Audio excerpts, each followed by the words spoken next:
influences.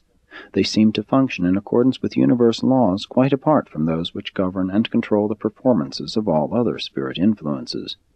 But regardless of such apparent independence, long-range observation unquestionably discloses that they function in the human mind in perfect synchrony and coordination with all other spirit ministries, including adjutant mind spirits, Holy Spirit, Spirit of Truth, and other influences.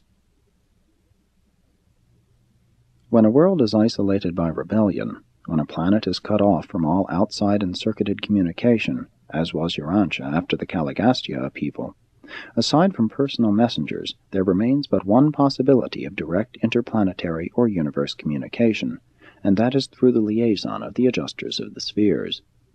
No matter what happens on a world or in a universe, the adjusters are never directly concerned. The isolation of a planet in no way affects the adjusters and their ability to communicate with any part of the local universe, super-universe, or the central universe. And this is the reason why contacts with the supreme and the self-acting adjusters of the Reserve Corps of Destiny are so frequently made on quarantine worlds. Recourse is had to such a technique as a means of circumventing the handicaps of planetary isolation. In recent years, the Archangel Circuit has functioned on Urantia, but that means of communication is largely limited to the transactions of the Archangel Corps itself. We are cognizant of many spirit phenomena in the far-flung universe, which we are at a loss fully to understand. We are not yet masters of all that is transpiring about us, and I believe that much of this inscrutable work is wrought by the gravity messengers and certain types of mystery monitors. I do not believe that adjusters are devoted solely to the remaking of mortal minds. I am persuaded that the personalized monitors and other orders of unrevealed pre-personal spirits are representative of the Universal Father's direct and unexplained contact with the creatures of the realms. 5. The Adjuster's Mission. The adjusters accept a difficult assignment when they volunteer to indwell such composite beings as live on Urantia. But they have assumed the task of existing in your minds, there to receive the admonitions of the spiritual intelligences of the realms, and then to undertake to redictate or translate these spiritual messages to the material mind. They are indispensable to the Paradise Ascension. What the thought adjuster cannot utilize in your present life, those truths which he cannot successfully transmit to the man of his betrothal, he will faithfully preserve for use in the next stage of existence, just as he now carries over from circle to circle those items which he fails to register in the experience of the human subject, owing to the creature's inability or failure to give a sufficient degree of cooperation. One thing you can depend upon: the adjusters will never lose anything committed to their care. Never have we known these spirit helpers to default. Angels and other high types of spirit beings, not accepting the local universe type of sons, may occasionally embrace evil, may sometimes depart from the divine way, but adjusters never falter. They are absolutely dependable, and this is equally true of all 7 groups. Your adjuster is the potential of your new and next order of existence, the advanced bestowal of your eternal sonship with God. By and with the consent of your will, the adjuster has the power to subject the creature trends of the material mind to the transforming actions of the motivations and purposes of the emerging morontial soul. The mystery monitors are not thought helpers, they are thought adjusters. They labor with the material mind for the purpose of constructing, by adjustment and spiritualization, a new mind for the new worlds and the new name of your future career. Their mission chiefly concerns the future life, not this life. They are called heavenly helpers, not earthly helpers. They are not interested in making the mortal career easy. Rather are they concerned in making your life reasonably difficult and rugged, so that decisions will be stimulated and multiplied. The presence of a great thought adjuster does not bestow ease of living and freedom from strenuous thinking, but such a divine gift should confer a sublime peace of mind and a superb tranquility of spirit. Your transient and ever-changing emotions of joy and sorrow are in the main purely human and material reactions to your internal psychic climate and to your external material environment. Do not, therefore, look to the adjuster for selfish consolation and mortal comfort.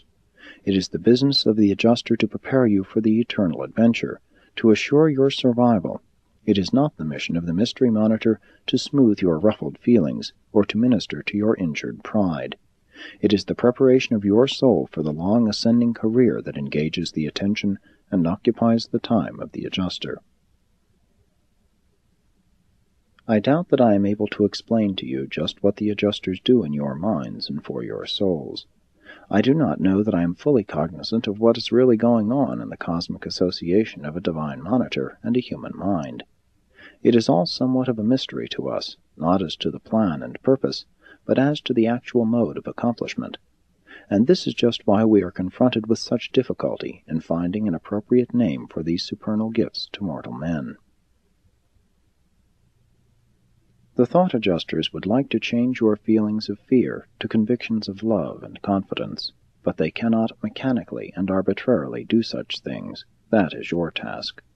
In executing those decisions which deliver you from the fetters of fear, you literally supply the psychic fulcrum on which the adjuster may subsequently apply a spiritual lever of uplifting and advancing illumination. When it comes to the sharp and well-defined conflicts between the higher and lower tendencies of the races, between what really is right or wrong, not merely what you may call right and wrong, you can depend upon it that the adjuster will always participate in some definite and active manner in such experiences.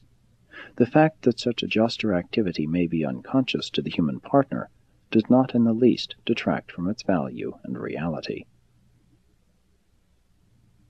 If you have a personal guardian of destiny and should fail of survival, that guardian angel must be adjudicated in order to receive vindication as to the faithful execution of her trust. But thought adjusters are not thus subjected to examination when their subjects fail to survive. We all know that, while an angel might possibly fall short of the perfection of ministry, thought adjusters work in the manner of paradise perfection. Their ministry is characterized by a flawless technique which is beyond the possibility of criticism by any being outside of Divinington.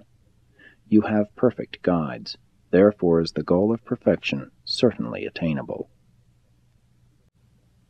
6. God in Man. It is indeed a marvel of divine condescension for the exalted and perfect adjusters to offer themselves for actual existence in the minds of material creatures, such as the mortals of Urantia, really to consummate a probationary union with the animal origin beings of Earth.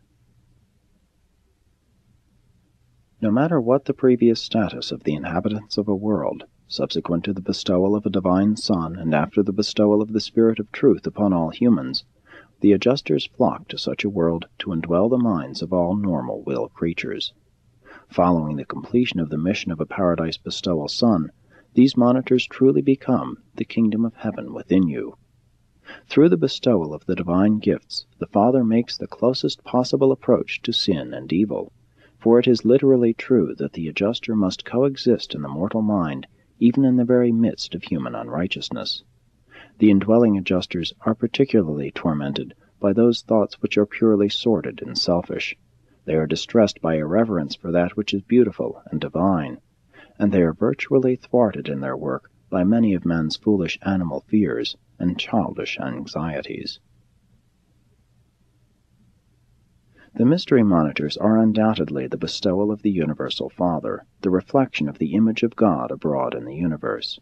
A great teacher once admonished men that they should be renewed in the spirit of their minds, that they become new men who, like God, are created in righteousness and in the completion of truth. The adjuster is the mark of divinity, the presence of God. The image of God does not refer to physical likeness, nor to the circumscribed limitations of material creature endowment, but rather to the gift of the spirit presence of the Universal Father and the supernal bestowal of the thought adjusters upon the humble creatures of the universes. The adjuster is the wellspring of spiritual attainment and the hope of divine character within you. He is the power, privilege, and the possibility of survival, which so fully and forever distinguishes you from mere animal creatures. He is the higher and truly internal spiritual stimulus of thought, in contrast with the external and physical stimulus, which reaches the mind over the nerve energy mechanism of the material body.